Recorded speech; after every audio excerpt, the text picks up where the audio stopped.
बच्चों को अक्सर ये गलती रहती है कि क्रिया और क्रिया विशेषण में क्या अंतर है। दोनों ही विशेषता बताते हैं। एक संज्ञा या सर्वनाम की विशेषता बताता है और दूसरा क्रिया की विशेषता बताता है। जो शब्द संज्ञा या सर्वनाम की विशेषता बताते हैं उन्हें विशेषण कहते हैं और जो शब्द क्रिया की विशेषता बताते हैं उन्हें क्रिया विशेषण कहते हैं। इंग्लिश में विशेषण को क्या कहते हैं? Adjective. Ad word ad means जोड़ना।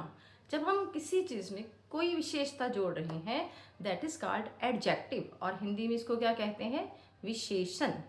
और जो शब्द क्रिया की विशेषता बताते हैं उन्हें कहते हैं क्रिया विशेषण और इंग्लिश में इसे क्या कहते हैं?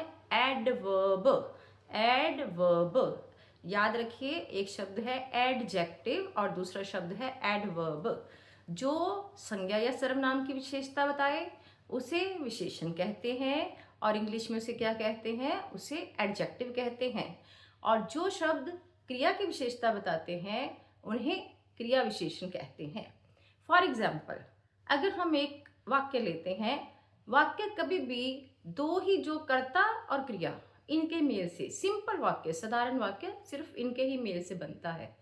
जैसे हम कहते हैं लड़की लिखती है।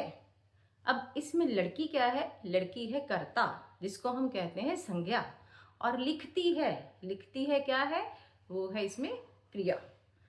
अगर हम कहेंगे लड़की सुंदर लिखती है तो फिर वो क्या बन जाएगा? सुंदर शब्द लिखने की विशेषता बता रहा है, क्रिया की विशेषता बता रहा है, इसलिए यहाँ पर ये सुंदर शब्द क्या है? क्रिया विशेषण है। अर्थात इंग्लिश में इसको हम क्या कह सकते हैं?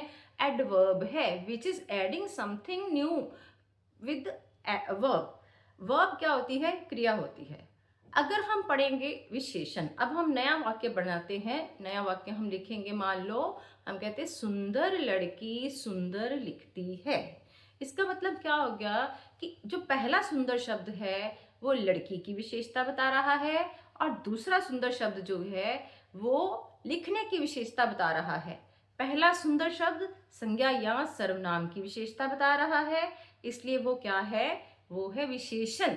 और अगर हम कहेंगे सुंदर लड़की सुंदर लिखती है तो सुंदर दूसरा जो शब्द है वो क्या बन जाएगा? क्रिया विशेषण बन जाएगा। इसलिए विशेषण और क्रिया विशेषण सो सिंपल कि जो शब्द संज्ञा या सर्वनाम की विशेषता बताएंगे वो बन जाएंगे विशेषण और जो शब्द क्रिया की विशेषता बताएंगे वो क्या बन जाते हैं? क्रिया विशेषण। आगे भी विशेषण के और भाग होते हैं, क्रिया विशेषण के भी और भाग होते हैं, वो मैं आपको अपनी अगली वीडियो में बताऊंगी। अभी आप इतना ही याद रखें, इसको सिंपल याद रखें कि जो शब्द विशेषता बताते हैं, जो क्रिया की विशेषता बताएंगे वो क्रिया विशेषण बन जाएंगे, जो शब्द संज्ञा या सर्वनाम की विशेषता बताएंगे वो विशेषण बन जाएंगे। Which add something new to noun और pronoun that is called adjective. Adjective ही हिंदी में विशेषण होता है और जो वर्ब के बीच में कुछ ऐड करता है which is something new to verb that is called adverb, उसको ही हिंदी में क्या कहते हैं? क्रिया विशेषण। मैं लास्ट में एक बार फिर से आपसे कहना चाहूंगी, विशेषण और क्रिया विशेषण में कंफ्यूज होने की बिल्कुल भी बात नहीं है, दोनों ही विशेषता बताते हैं। पहला विशेषण जो है वो संज्ञा और सर्वनाम की विशेषता बताता है और जो दूसरा क्रिया विशेषण है वो क्रिया की विशेषता बताता है। नमस्कार।